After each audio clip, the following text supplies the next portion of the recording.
Hello students, அடுத்து நம்ம பார்க்க போற டாபிக் வந்து normalization in DBMS.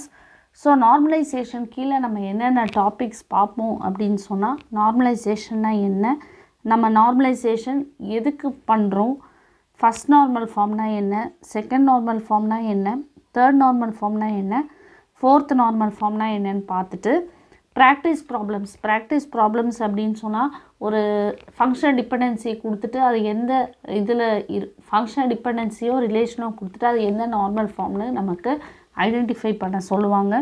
ஸோ அது நம்ம பார்க்கலாம். அதுக்கப்புறம் வந்து லாஸ்லெஸ் ஜாயின் டீகம்போசிஷனா என்னன்னு பார்க்க போகிறோம். அதுக்கப்புறம் ஒரு ரிலேஷன் வந்து செகண்ட் நார்மல் ஃபார்ம் இல்லை அப்படின்னு சொன்னால் அதை எப்படி நம்ம செகண்ட் நார்மல் ஃபார்முக்கு கொண்டு வருவோம் அப்படிங்கிறத பார்க்க போகிறோம்.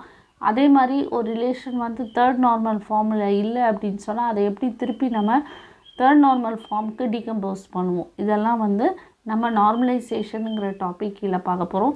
இந்த டாபிக்ஸ் எல்லாமே உங்களுக்கு வந்து காம்படிட்டிவ் எக்ஸாம்ஸ் நெட் அல்லது கேட்டுக்கு ரொம்ப ஹெல்ப்ஃபுல்லாக இருக்கும். தேங்க்யூ.